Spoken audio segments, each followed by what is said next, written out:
जी ने हमसे कहा है कि आप जनता के बीच में जाइए और हमारे काम के बारे में बताइए, ताकि हमारा वोटर, हमारे समर्थक, हमारे लोग वही आगे जाके समाज में आगे बढ़ सके। गरीब बालिका आशीर्वाद योजना चलाई थी, जिसके तहत 3,25,000 बच्चियों को 1-1 लाख रुपए देने का बहन जी ने काम किया। पहली बार ऐसा हुआ था कि बच्ची पैदा होते ही लखपति बन गई थी। साथियों, बहन जी ने इस योजना के तहत 3,250 करोड़ रुपए अपनी बच्चियों को देने का फूले बालिका शिक्षा योजना भी चलाई थी, जिसके तहत 7 लाख से ज्यादा बच्चियों को 12वीं तक की शिक्षा प्राप्त करने हेतु बहन जी ने 600 करोड़ रुपए से ज्यादा इन बच्चियों को पढ़ाने के लिए के साथ साथ व्यवसायिक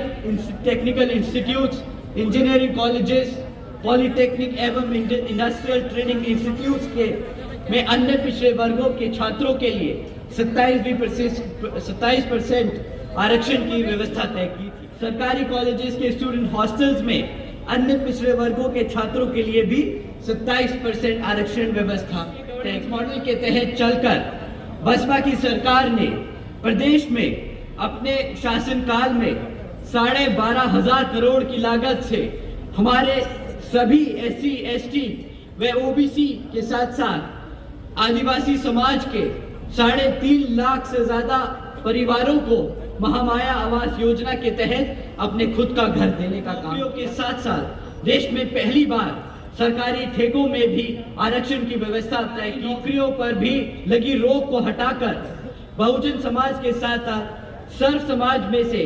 सभी जरूरतमंद लोगों को सरकारी नौकरियों तो देने का काम किया। गवर्नेंस मॉडल के तहत चलकर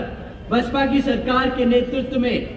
कृषि एवं संबंधित कार्यों में मिनिमम वेजेस को 55 रुपए से बढ़ाकर 100 रुपए प्रतिदिन करने का काम किया और अन्य लोगों की क्रीमी लेयर की वार्षिक आय सीमा 3 लाख रुपए से बढ़ाकर 5 लाख रुपए करने का काम। शासनकाल में 90,000 से ज्यादा शिक्षकों को सरकारी नौकरी, 1 लाख से अधिक सफाई कर्मचारियों को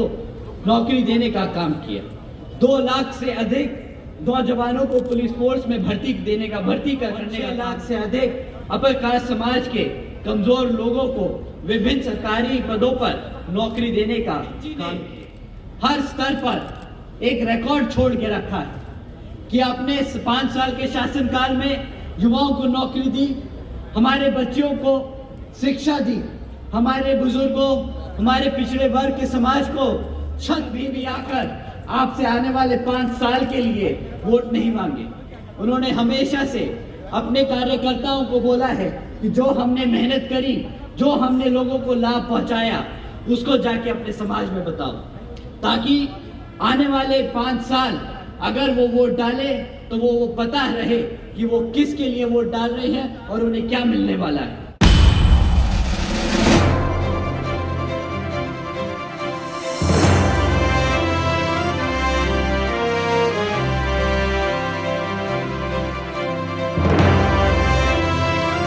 के बीच में लाल टोपी वाले भी आएंगे, वो भी बोलेंगे कि हम आप लोगों के लिए आपके हकों की लड़ाई लड़ेंगे। पर बहुत ही युवा या साथी यहाँ बोले कि भैया हमने इनको मौका दे के देख लिया। ये जब नए आए थे टोपी पहन के साइकिल पे घूमे और बोले कि हम युवा नेता हैं, हम यहाँ पे युवा साथियों का बहुत सहयोग करेंगे, उनके लिए रोजगार देंगे। परंतु वो हमें टोपी, वो खुद टोपी पहन के हमें भी पिछले 5 साल में टोपी ही पहनाते रह गए। साथियों, उन्होंने एक तरफा, जिस समाज ने उनको एक तरफा वोट डाला, पिछले कुछ दिनों ने आप लोगों ने सबने देखा कि किस तरह जब इस समाज पर उत्पीड़न हुआ, जब इस समाज पर तकलीफें आई, तो किस तरह इस समाज के समाजवादी पार्टी के अध्यक्ष चुप्पी साधे बैठे रहे। साथियों, जो आपके हकों के लिए नहीं बोल सकता, जो आपके हकों के लिए नहीं लड़ सकता, वो आपके वोटों का हकदार नहीं।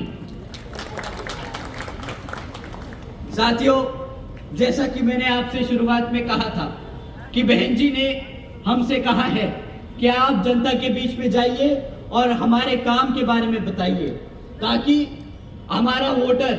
हमारे समर्थक, हमारे लोग वही आगे जाके समाज में आगे सबको बता सके। तो साथियों, मैं आपके सामने बहन जी के गवर्नेंस मॉडल के बारे में कुछ बातें बताना चाहूंगा। साथियों, बहन जी के गवर्नेंस मॉडल के तहत बसपा ने अपनी सरकार के चलते हुए महामाया गरीब बालिका आशीर्वाद योजना चलाई थी, जिसके तहत 3,25,000 बच्चियों को 1-1 लाख रुपए देने का बहन जी ने काम किया था। साथियों, देश में पहली बार ऐसा हुआ था कि बच्ची पैदा होते ही लखपति बन गई थी। साथियों, बहन जी ने इस योजना के तहत 3,250 करोड़ रुपए अपनी बच्चियों को देने का काम किया था। बहन जी के गवर्नेंस मॉडल के तहत बसपा की सरकार ने सावित्रीबाई फुले बालिका शिक्षा योजना भी चलाई थी, जिसके तहत 7 लाख से ज्यादा बच्चियों को 12वीं तक की शिक्षा प्राप्त करने हेतु बहन जी ने 600 करोड़ रुपए से ज्यादा इन बच्चियों को पढ़ाने के लिए खर्चे थे। साथियों, बहन जी ने एक तरफ हमारी बच्चियों को मुफ्त में शिक्षा देने का काम किया ताकि वो अपने पढ़ लिख कर अपने पैरों पर खड़ी हो सके। दूसरी तरफ ये सरकार आपको हर महीना मुफ्त में राशन देती है ताकि आपके बच्चों का भविष्य इन पर निर्भर हो जाए, आप लोग अपने पैरों पर ना खड़े हो पाए। साथियों, एक अच्छे लीडर में उनकी पॉलिसीज में पता चलता है कि वो कितना अच्छा लीडर और कितना अच्छा अपने लोगों से जुड़ा है। साथियों, बहन जी के गवर्नेंस मॉडल के तहत बसपा ने सरकारी कॉलेजेस के साथ साथ व्यवसायिक technical institutes, engineering colleges, polytechnic एवं इंडस्ट्रियल ट्रेनिंग इंस्टीट्यूट्स के में अन्य पिछड़े वर्गों के छात्रों के लिए 27% आरक्षण की व्यवस्था तय की थी। इसी के साथ साथ पहली बार सरकारी कॉलेजेस के स्टूडेंट हॉस्टल्स में अन्य पिछड़े वर्गों के छात्रों के लिए भी 27% आरक्षण व्यवस्था तय की थी। साथियों, बहन जी के गवर्नेंस मॉडल के तहत चलकर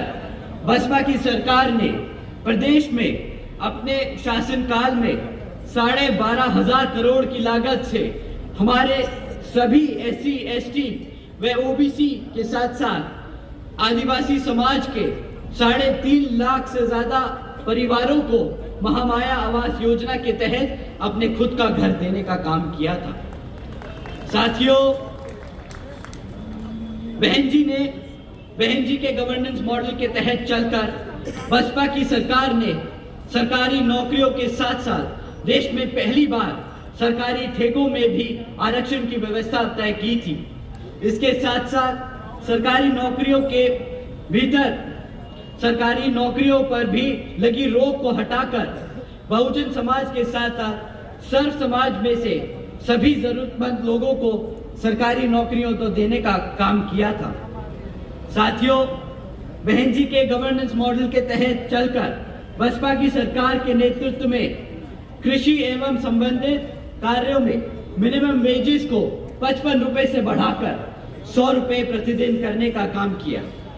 और अन्य पिछड़े वर्गों के लोगों की क्रीमी लेयर की वार्षिक आय सीमा 3 लाख रुपए से बढ़ाकर 5 लाख रुपए करने का काम किया। साथियों, बहन जी ने अपने शासनकाल में